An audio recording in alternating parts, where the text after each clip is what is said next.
Assalamualaikum warahmatullahi wabarakatuh.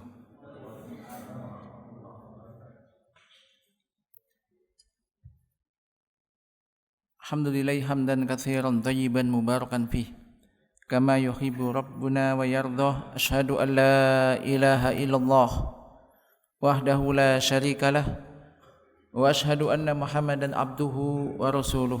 Allahumma shalli ala Muhammadin wa ala ali Muhammad kama shallaita ala Ibrahim innaka Hamidum Majid. Allahumma barik ala Muhammadin wa ala ali Muhammad kama barakta ala ali Ibrahim innaka Hamidum Majid. Ya ayyuhalladzina amanu taqullaha haqqa tuqatih wa la tamutunna illa wa antum muslimun. Amma ba'd. Bapak Ibu sekalian yang dirahmati Allah Subhanahu wa taala. Alhamdulillah kita senantiasa memanjatkan puji syukur kehadirat Allah Subhanahu wa taala yang telah melimpahkan nikmat yang agung kepada kita semuanya. Dan nikmat yang paling besar, nikmat diberi keimanan. Masih diberi keimanan oleh Allah Subhanahu wa taala. Ini nikmat yang agung. Dan juga termasuk ada dua nikmat yang sering dilupakan oleh manusia, yaitu nikmat as-sihah wal farah, nikmat kesehatan, dan juga nikmat waktu luang. Dan waktu luang ini adalah suatu kenikmatan, karena terkadang kita tidak punya waktu luang. Maka hendaknya kita syukuri, dan di antara bentuk syukurnya adalah kita gunakan waktu luang kita untuk menambah ilmu pengetahuan kita, ilmu-ilmu syar'i, ilmu tentang agama. Karena dengan ilmu agama ini keimanan kita akan menjadi kuat. Dan ketika iman kita kuat, ini akan memotivasi kita, menjadikan kita banyak melakukan ketaatan-ketaatan. Karena al-imanu yazidu wa yanqus. Yazidu bi ta'ah wa yanqusu bil maksiyah. Wa yaqwa bil ilm. Iman itu naik turun. Yang itu kita rasakan, dan itulah iman manusia. Naik, ada kalanya turun. Yazidu bi ta'ah, iman itu akan naik dengan ketaatan-ketaatan. Dan iman akan turun itu dengan maksiat-maksiat. Maka semakin tinggi keimanan seorang, dia akan giat melakukan amal ketaatan-ketaatan yang wajib atau yang sunnah. Ketika orang itu banyak melakukan ketaatan, imannya akan bertambah naik, saling berkaitan. Akan tetapi ketika iman itu turun, maka orang itu akan melakukan maksiat-maksiat. Dan ketika semakin banyak maksiat yang dilakukan, tidak bertaubat, tidak segera kembali kepada jalan yang benar, maka imannya semakin berkurang. Semakin berkurang iman seseorang, semakin mudah melakukan maksiat-maksiat. Maka ini pentingnya kita untuk senantiasa menggunakan waktu kita untuk menambah ilmu syar'i kita, ilmu agama kita. Dan masih banyak yang belum kita ketahui. Selanjutnya salawat dan salam semoga senantiasa terlimpahkan kepada uswah dan suri tauladan kita semuanya, yakni Rasulullah sallallahu alaihi wasallam, yang telah bersabda, "May yuridillahu bi khairan yufaqihu fid din." Dia bersabda, barang siapa yang dikehendaki oleh Allah suatu kebaikan pada dirinya, maka yufaqihu fid din, maka Allah akan fahamkan orang itu dalam urusan agamanya. Jadi ketika Allah menghendaki seseorang itu baik, kebaikan pada diri seseorang, bukan kemudian orang itu dijadikan misalkan pangkatnya naik atau juga gajinya semakin besar. Tidak itu yang menjadi ukuran, tetapi apa? Rasulullah sallallahu alaihi wasallam mengatakan yufaqihu fiddin, Allah akan fahamkan orang itu dalam urusan agamanya. Ini dalam Al-Qur'an dan juga sunnah. Dia fahamkan, dia bisa mengamalkannya. Maka ketika orang itu dimudahkan untuk ngaji, untuk menuntut ilmu, kemudian untuk mengamalkan ilmu-ilmu yang telah didapatkan, mudah-mudahan itu menjadi tanda bahwasanya Allah menghendaki kebaikan pada diri orang itu. Dari sini juga kita ambil pelajaran bahwasanya yang bisa memahamkan orang itu dalam urusan agamanya bukan ustaz. Kan tapi siapa? Allah. Ketika kita mengetahui yang memahamkan seseorang dalam agamanya itu adalah Allah, maka kita banyaklah berdoa kepada Allah. Mohon pada Allah, mohon hidayah, mohon petunjuk, mohon difahamkan dalam urusan agama kita.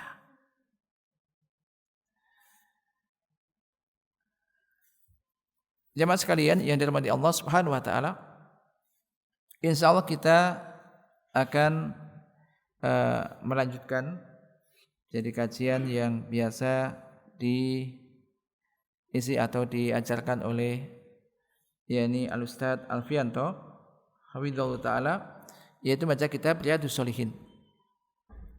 Kita masuk dalam bab taubat, ya, benar ya? Bab taubat. Nah, babu taubah. Babu taubah. Bagus kalau misalkan antum punya kitabnya, bagus kalau ada PDF juga enggak apa-apa. Kita Riyadhus Shalihin. Matanya juga enggak masalah ya. Karena jadi mengkaji hadis, jadi hadisnya kelihatan, kitabnya ada. Ini kalau memungkinkan. Kemudian juga bagus juga untuk mencatat, ya kan? Apa yang penting dicatat. Karena ini qaid. Yang kemudian lebih penting lagi setelah itu apa? Paham dan mengamalkan.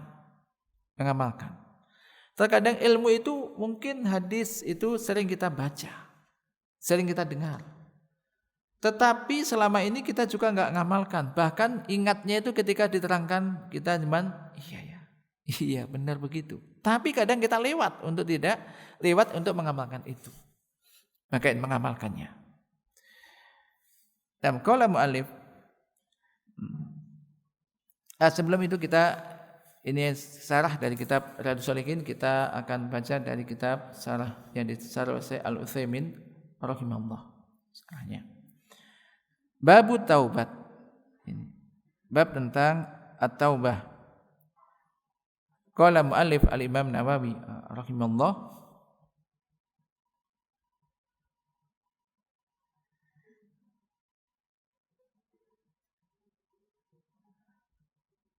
yakni babu at-taubah. Bab tentang taubat. Qala al-ulama,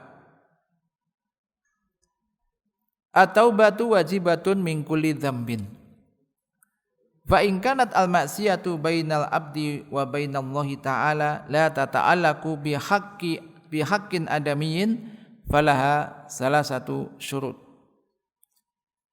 Ahaduha ay yuqli'a anil ma'siyah, wasani ay yandama an fi'liha, wasalis ay yazima alla ya'uda ilaiha abadan.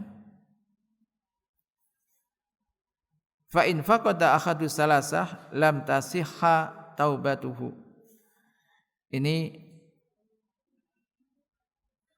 yakni apa yang disebutkan oleh Al-Imam An-Nawawi.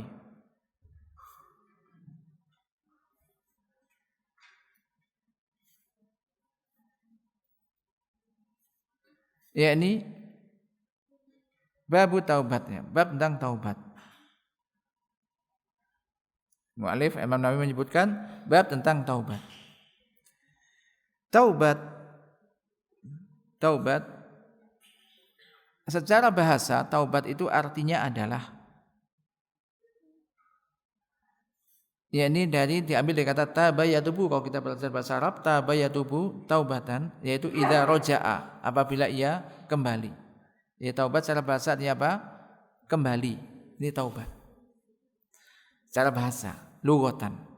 Wastilahan, dan secara istilah atau secara syar'i, taubat itu artinya adalah ar-ruju'u min maksiatillah ila ta'atihi. Kembali dari maksiat, dari melakukan maksiat kepada Allah, kembali untuk menuju ketaatan kepadanya. Ini taubat. Jadi meninggalkan maksiat menuju taubat. Ini kembali. Kembali dari mana? Dari maksiat menuju taubat. Menuju apa? Taat. Ini taubat. Ini taubat.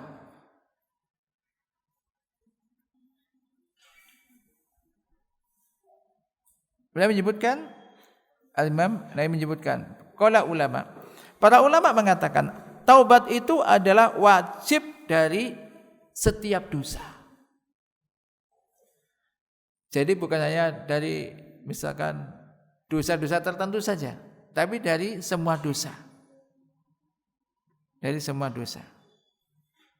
Jadi wajib taubat itu dilakukan dari semua dosa. Qala Al-Utsaimin menyebutkan wa a'zamuha wa aujabuha taubat minal kufur ilal iman. Dan taubat yang paling agung dan paling wajib yaitu taubat dari kekufuran menuju keimanan. Taubat dari kufur menuju iman. Ini Allah Ta'ala berfirman, Qulil ladina kafaru iyantahu yughfar lahum ma qad salam. Katakanlah kepada orang-orang kafir, orang-orang yang kafir, apabila mereka itu berhenti dari kekufurannya dan menuju iman, maka yughfar lahum ma qad salam, maka akan diampuni dosa-dosanya yang telah lalu. Kan orang kufur, kafir, kemudian kembali kepada Islam, iman, maka diampuni dosa-dosa yang telah lalu. Kemudian setelah itu adalah berikutnya taubat dari dosa-dosa besar. Taubat dari dosa-dosa besar.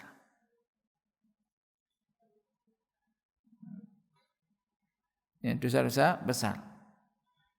Kemudian yang ketiga adalah taubat min saghairiz dzunub, taubat dari dosa-dosa kecil.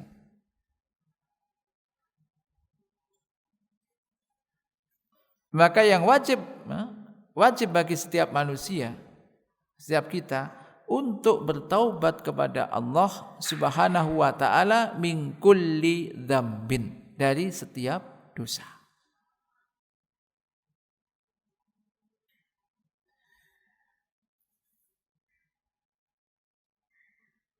Boleh menyebutkan di kitab, punya buku dilihat, di situ kolam alif ini taubat apabila itu kemaksiatan tersebut terjadi antara hamba dan Allah Ta'ala, tidak berkaitan dengan hak milik manusia, maka disebutkan ada 3 syarat. Yang pertama adalah yaitu ayyukli'a anil maksiyah, dia meninggalkan maksiat tersebut. Meninggalkan maksiat tersebut. Yang kedua, dia menyesali perbuatan maksiat tersebut. Kenapa aku kok melakukan ini? Ini menyesali. Yang ketiga adalah bertekad tidak mengulangi maksiat itu lagi.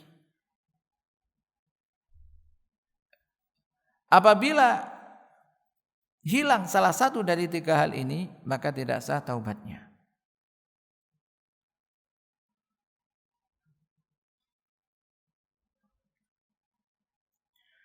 Kemudian beliau menyebutkan, fa in kanat maksiatu tata'allaqu bi adamiyyin, apabila maksiat dosa itu berkaitan dengan manusia, maka syaratnya ditambah lagi 1 menjadi 4.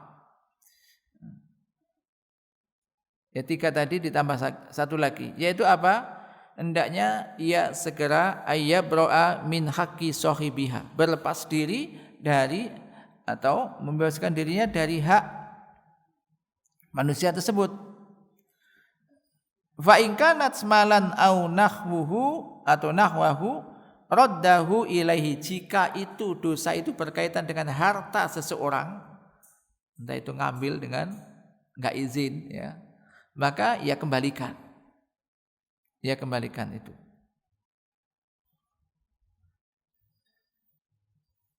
Wa in kanat hadda qadfin wa nahwihi maka nahu minhu an tatluba au talaba afwahu wa in kanat ghaibah istakhallahu minha.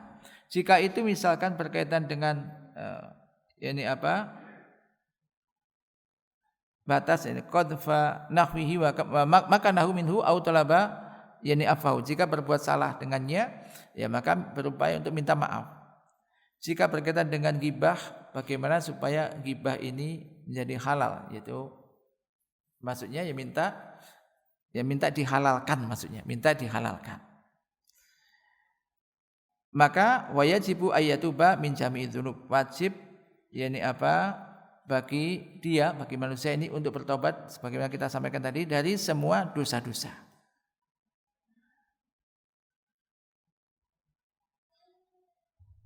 Apabila ia bertaubat dari sebagian dosa, sebagian saja taubatnya, maka ya sah taubatnya menurut ahlul haq, dan yang tidak dia taubati dosanya dia tetap pada dosa tersebut.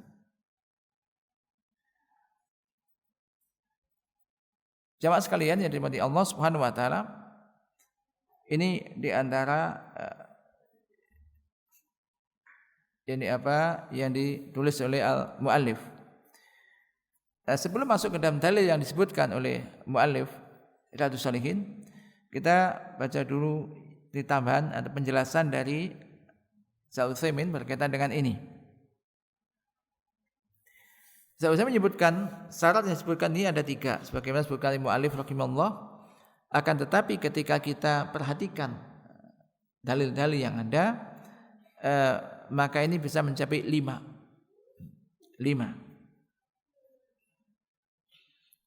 Jadi 3 ini bisa 5 ditambahkan. Sekolah Syaikh Utsaimin tadi sudah dicatatkan, berarti yang belum diperhatikan. Menurut beliau yang pertama adalah ikhlas lillahi ta'ala. Ikhlas. Tadi enggak disebutkan kan? Ikhlas yang pertama. Yaitu apanya? Maksudnya dia bertaubat, orang itu bertaubat kepada itu benar-benar karena Allah. Ada enggak orang bertaubat bukan karena Allah? Bisa saja orang karena melihat di depan orang atau orang yang takut dengan orang, saya sudah taubat Pak, saya taubat. Taubatnya karena terpaksa karena ada orang, atau karena manusia kena riya. Jadi syarat yang pertama ini ikhlas karena Allah Subhanahu wa taala. Yaitu maksudnya yakni manusia bertaubat menginginkan dengan taubatnya itu ada wajah Allah, hanya karena Allah Azza wa Jalla. Dan dia berharap kiranya Allah menerima taubatnya. Itu. Tidak menghukum dari maksiat yang telah dilakukannya. Jadi dia bertaubat bukan karena riya, bukan karena ingin dilihat oleh manusia, bukan karena ingin mendekatkan diri kepada mereka, misalkan. Karena orang itu ingin mendekatkan diri kepada seseorang, mungkin tokoh atau apa yang dia ingin menginginkan sesuatu darinya, dia taubat. Jadi taubatnya dalam rangka ingin mendekatkan diri kepada manusia itu. Bukan demikian. Kalau ini kan masih berarti kata manusia taubatnya. Karena taubat ibadah, maka hendaknya orang bertaubat karena apa? Allah. Ikhlas karena Allah Ta'ala. Ikhlas karena Allah Ta'ala.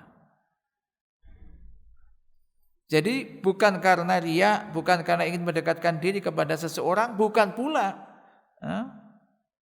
yaitu misalkan supaya tidak dihukum oleh yang berwenang, misalkan di sini. Jadi tidak pula karena untuk menghindarkan siksaan atau hukuman dari penguasa. atau ulil amri, kemudian dia taubat misalkan. Kalau semacam ini berarti enggak ikhlas taubatnya.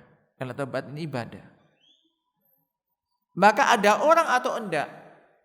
Ada orang yang melihat atau enggak? Perhatikan apa enggak? Ketika orang itu ingin bertaubat, taubat karena Allah. Ya, taubat karena Allah Subhanahu wa taala, ikhlas. Jadi orang yang bertaubat hanya karena Allah dan menginginkan pahala di akhirat. Mengharapkan Allah mengampuni dosa-dosanya. Ini yang pertama. Kita tambahkan tadi ya. Sehingga yang kedua,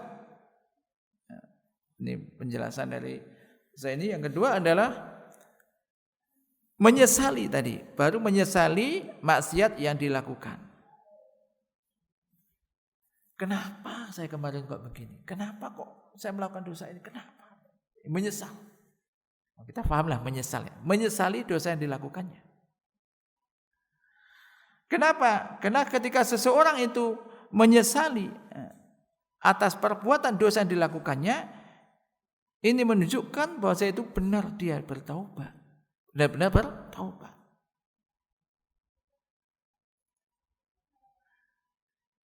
Makna menyesal ya, pahamlah menyesal. Jadi ya sudah, hatinya merasa hancur, merasa banyak berbuat salah dan yang lainnya. Ini menyesal.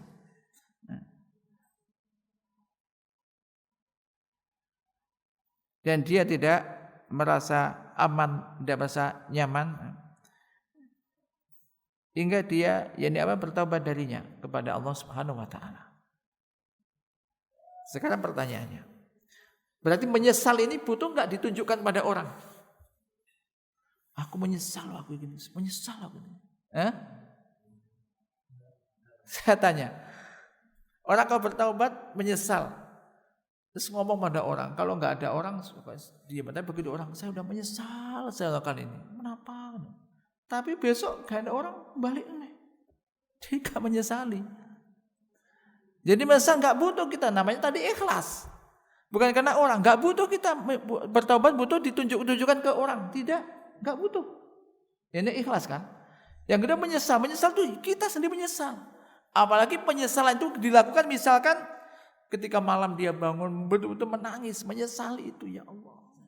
Muhasabah dirinya, kemudian ini menemukan dosa, saya melakukan maksiat ini gini. Dosa. Menyesal dia atas kenapa gitu.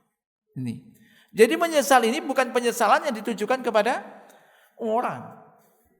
Begitu ada orang, aku menyesal loh, saya kemarin menyesal. Loh. Kenapa diomongkan orang? Supaya dipuji orang. Nanti riak nanti masuk. Supaya orang tahu kalau dia telah bertaubat. Kan gak butuh urusan taubat, urusan dia dengan kita dengan siapa? Allah. Tujuannya apa sih? Tujuannya supaya dosa kita diampuni oleh Allah dan Allah tidak menghukum kita karena dosa-dosa itu. Karena orang yang telah bertaubat kepada Allah dan diterima taubatnya kayak orang yang tidak berdosa. Iya kan? Nah ini urusan di hati loh taubat ini. Ya? Bukan urusan muro'ah, riya. Bukan urusan dengan manusia. Baik manusia itu memperhatikan kita apa tidak, dia mengetahui kita bertaubat apa tidak, enggak terlalu penting. Karena urusannya ini urusan dengan Allah ini. Ya, ini. Kemudian baru yang ketiga, ya, syarat taubat, ayyukli'a anidz-dzambi alladzi huwa fihi, meninggalkan dosa yang dilakukannya tadi. Meninggalkan dosa yang dilakukannya. Qala Syekh Al-Utsaimin rahimahullah, wa hadza min ahammi syurutihi, dan ini adalah termasuk di antara syarat yang terpenting.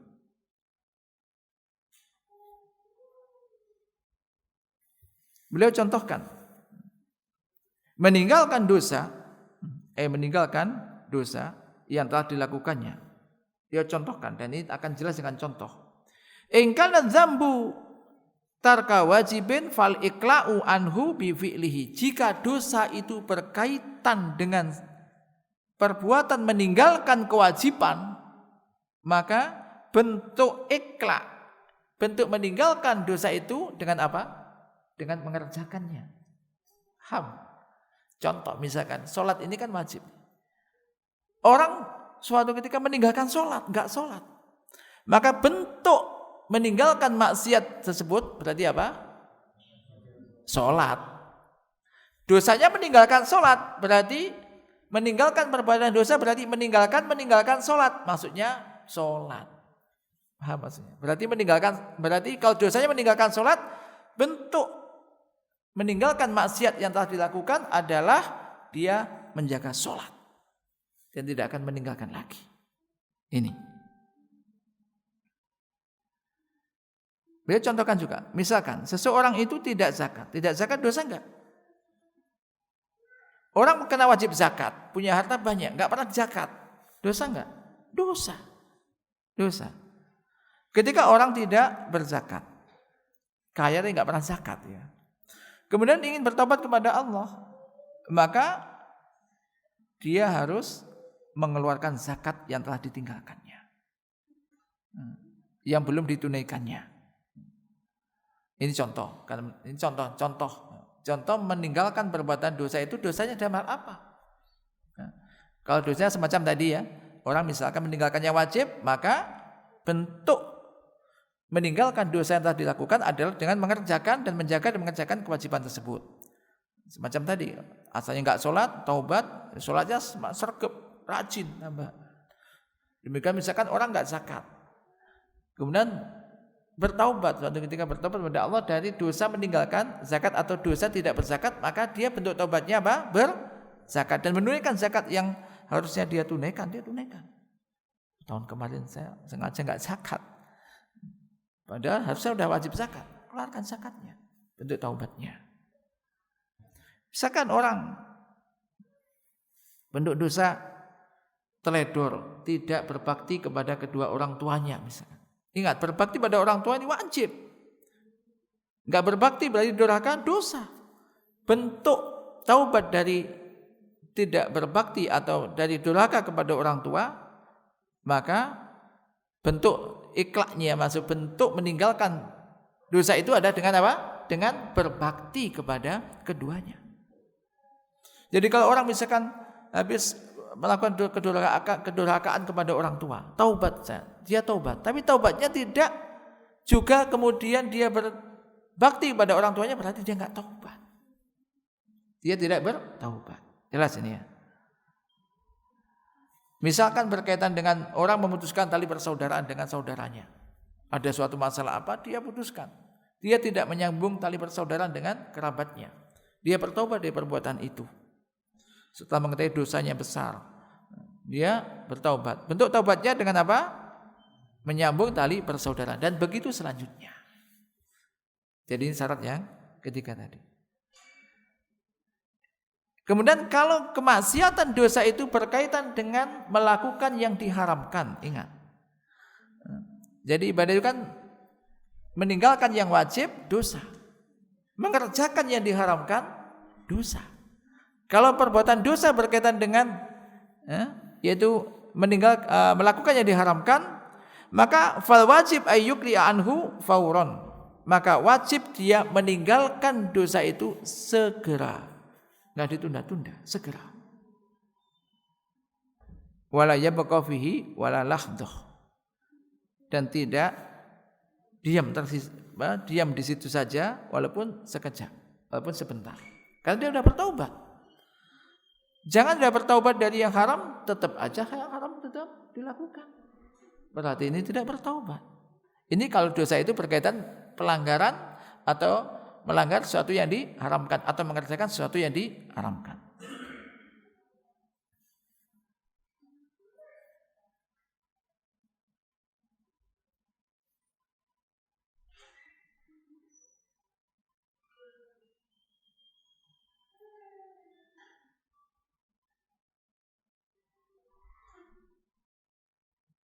Beliau contohkan di sini.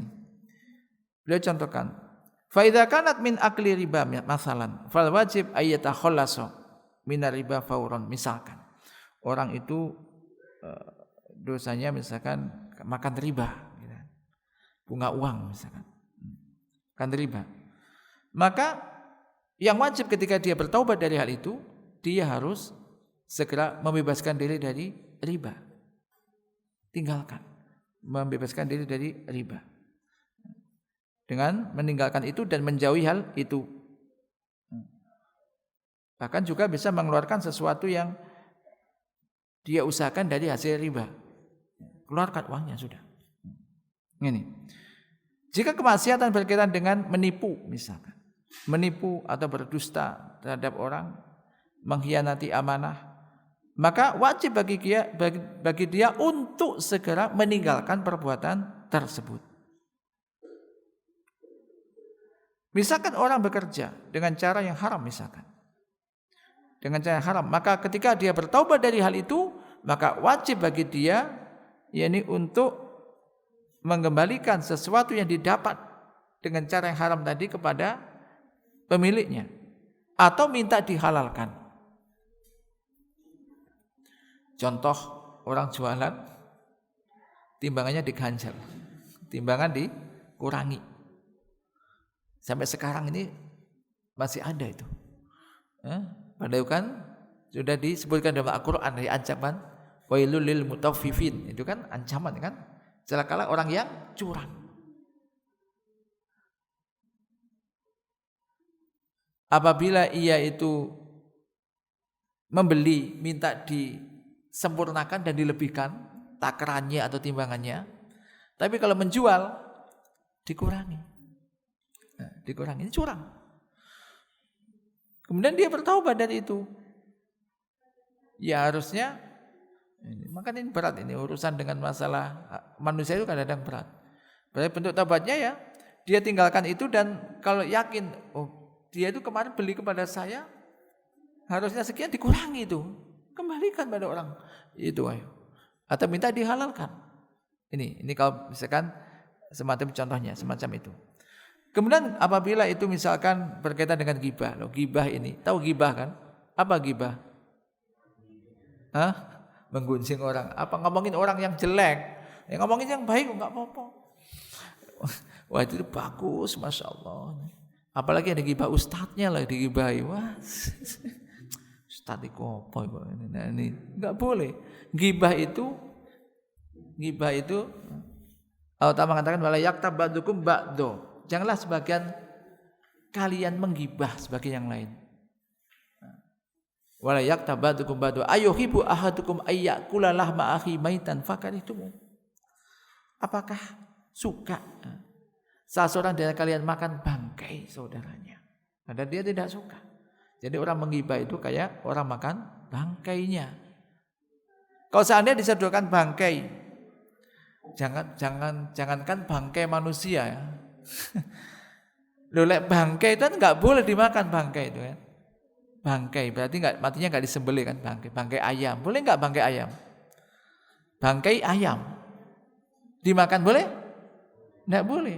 Nah, ini bangkainya manusia. Seandainya disodorkan, mungkin nggak mau. Inilah ujian manusia itu di sini sebetulnya kadang-kadang. Tapi karena bangkainya nggak di depan mata, kadang dipurak bareng-bareng, dimakan bareng-bareng. Bahkan bareng-bareng itu ada temannya ngomongin yang jelek. Dia datang, iya memang begitu dia itu, masya Allah, iya benar dia itu ikut makan wes. Ngeri sekali itu. Quran menggambarkan itu. Kita sendiri udah ngaji kadang-kadang begitu. Memang enak kan, ngomongin orang itu enak. Badan itu kayak makan bangkai. Berat ini, ghibah ini. Menggibah itu adalah dzikruka akhaka bima yakrah. Nabi mengatakan ghibah itu adalah engkau ngomongin saudaramu dengan sesuatu yang tidak dia suka, itu ghibah. Kemudian dikatakan pada Rasul, ya Rasul, tapi dia itu benar begitu gimana? Tapi yang saya omongkan itu ada padanya memang dia begitu. Ya itulah ghibah. Kalau dia enggak begitu, kamu omongin begitu, berarti itu apa? Dalam bahasa Arab, bahat tahu. Bahat itu berarti kamu nuduh. Tuduhan, berarti itu lebih besar lagi dosanya. Dia enggak melakukan yang jelek, dia katakan dia begini-begini, padahal tidak. Ini bukan ghibah lagi, tapi ini memberikan tuduhan yang tidak dilakukan, maka dosanya lebih besar lagi. Kalau orang itu begitu memang ghibah, dia itu begini. Memang begitu orangnya. Melakukan itu. Tapi itu kejelekan-kejelekannya kalau dia mendengar dia enggak suka. Maka itu ghibah. Maka jangan bedakan ini. Tapi saya itu enggak buat-buat loh ya. Dia itu begitu orang gini-gini langsung. Ya, kalau jangan beranggapan kalau begitu enggak apa-apa sih lah. Jangan. Itu ghibah namanya. Orangnya enggak ada diomongin, ghibah. Kalau Anda kepingin memberikan nasihat, jangan begitu. Ya orangnya antum datangi, ditanyakan, apakah benar begitu, kenapa demikian, kemudian diberi nasihat. Kalau ngomongin nasihatin tapi orangnya enggak ada, itu bahaya. Itu namanya ghibah. Apalagi bahasa ghibah dipoles banyak itu macam-macam ghibah. Dipoles dengan agama misalkan. Kasihan ya Ustadz itu ya, kasihan ya. Kesannya kasihan ya. Dia tuh gini masuk ghibahnya nih. Gini misalnya. Nah, hati-hati. Ya enggak usah Ustadz ya, orang misalkan temannya atau apa. Kadang-kadang ghibah ini muncul karena hasad biasanya. Kalau orang udah hasad biasanya mesti menggibahin. Karena A hasad dengan B, ketemu C nanti ngomongin B nih. Kalau enggak, ngapain ngomongin orang? Kalau enggak ngomongin orang, Ustaz, enggak ada yang diomongkan. Ya mendingan diam. Mangkana yu'minu billahi wal yawmil akhir falyakul khairan aw liyasmut. Makanya barang siapa yang beriman kepada Allah dan hari akhir, maka hendaklah dia mengatakan yang baik atau diam daripada ngomongin orang. Lebih baik diam, selamat. Masa sepi-sepian begini aja? Kalau kepingin ngomongin atau kepingin ada yang diomongin, ya tawasi atau ngaji aja, baca Quran, jelas kan? Baca Quran, terangkan ayatnya, atau baca hadis, lebih baik. Jadi enggak ngomongin orang. Ini kalau orang beriman pada Allah dan hari akhir, yakin ucapannya nanti dicatat ketika salah. Ini berat, ini dosa ghibah itu. Jika salah tambah dosa. Nah ini berhati-hati. Maka bagaimana sini disebutkan? Jika itu berupa ghibah, maka fal wajib ayyukli'a an ghibatin nasi wa takalu fi a'radihim. Ya udah, dia langsung berhenti tidak menggibah orang. Tidak membicarakan harga diri seseorang, menodai harga diri seseorang. Nah, semacam itu.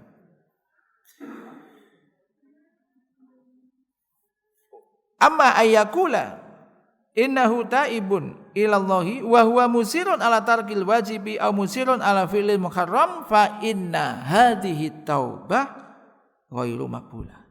Jika orang itu mengatakan dia telah bertaubat kepada Allah, namun dia tetap melakukan, yaitu tetap meninggalkan yang wajib, meninggalkan kewajiban secara syar'i, atau tetap dia melakukan yang diharamkan, maka taubatnya tidak diterima.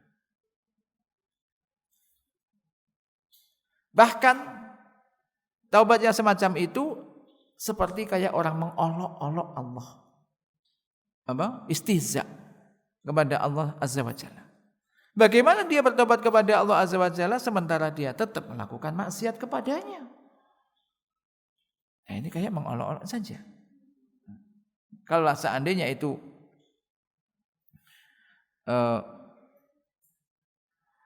berkaitan dengan orang saja, misalkan aku sudah taubat, saya menyesal melakukan ini kepadamu dan tidak mengulang lagi. Kemudian setelah itu Anda kembali lagi, misalkan habis ngomong itu kepada seseorang, Anda melakukan itu, maka ini sama saja orang itu mengolok-olok, Anda mengolok-olok orang tersebut, misalkan begitu. Jadi ini bahkan lebih parah kalau semacam itu. Bagaimana itu kalau itu dilakukan terhadap Allah Subhanahu wa taala, sementara Allah mengetahui hati kita, Allah mengetahui apa yang kita sembunyikan. Maka orang yang benar-benar bertaubat yaitu orang yang meninggalkan dosa yang telah dilakukannya. Ini tadi masih syarat keberapa tadi? Syarat yang ketiga ya, meninggalkan tadi ya, meninggalkan dosa yang dilakukannya.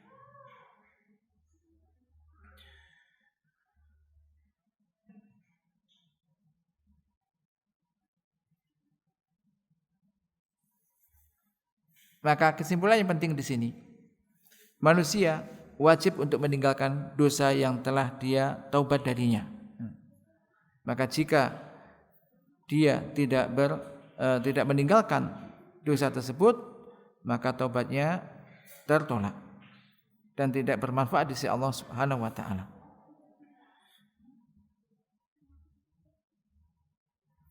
Dan ini mungkin ini berkaitan, yakni dosa itu berkaitan dengan Allah, hak Allah Subhanahu wa taala. Kalau semacam ini berarti cukup bertaubat.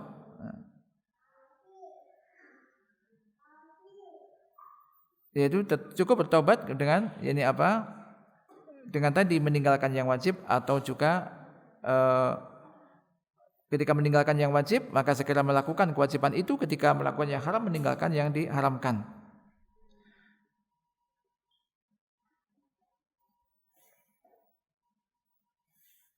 Dan apabila orang itu misalkan melakukan sesuatu dosa antara seorang dengan Allah, maka jika Allah telah menutupi dosanya, artinya dia melakukan dosa tapi orang lain enggak tahu, maka jangan Anda buka, gitu kan?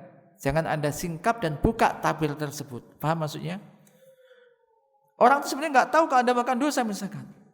Ditutupi oleh Allah, Anda enggak tahu. Tapi kemudian diceritakan. Dan enggak penting dia misalkan itu, maka ini tidak boleh. Ini tidak boleh. Perhatikan, Nabi SAW bersabda, "Kullu ummati mu'afan ila al-mujahirin." Semua manusia itu akan diampuni kecuali orang yang mujahirin. Mujahirin yaitu orang yang melakukan perbuatan dosa. Misalkan seorang melakukan perbuatan dosa di malam hari, melakukan suatu amalan dosa di malam hari, kemudian pagi harinya ditutupi oleh Allah, enggak ada yang tahu. Lalu dia sendiri ngomong, "Wahai fulan, wahai si fulan, tadi malam aku melakukan gini." Nah ini tidak boleh semacam ini. Dan sementara mungkin sampai di sini. Ini apa? Berkaitan dengan masalah syarat taubat, masih poin yang ketiga ya tadi. Mudah-mudahan nanti pada pertemuan berikutnya bisa kita lanjutkan kembali. Sementara mungkin sampai Isya saja. Habis Isya mungkin tidak kita lanjutkan. Mudah-mudahan apa yang kita kaji malam ini bisa memberikan faedah dan menjadikan kita bermuhasabah bahwasanya kita semua itu wajib bertaubat kepada Allah. Nanti akan disebutkan, ini belum masuk ke dalam dalil ini, bahwasanya bertaubat itu wajib bagi kita dan itu ditujukan untuk orang-orang beriman. Ya, nanti akan kita sebutkan dalil-dalilnya. Jadi jangan beranggapan aku enggak butuh taubat, aku kan enggak pernah dosa. Salah. Kita semua muhasabah, kemudian bertaubat kepada Allah Subhanahu wa taala, melihat dosa apa yang telah dilakukan, kemudian penuhi syarat-syarat bertaubat tadi. Mudah-mudahan Allah ini menjadikan kita termasuk orang-orang yang bertaubat kepada Allah dan Allah berkenan menerima taubat kita semuanya. Aku qouli hada, saya cukupkan sampai di sini. Apabila ada benar itu dari Allah Subhanahu wa taala, apabila ada salah dan khilaf itu dari diri saya, mohon maaf, semoga diampuni oleh Allah Subhanahu wa taala. Wassallallahu ala nabiyyina Muhammad, subhanakallahumma wa bihamdika asyhadu an la ilaha illa anta astaghfiruka wa atubu ilaik. Assalamualaikum warahmatullahi wabarakatuh.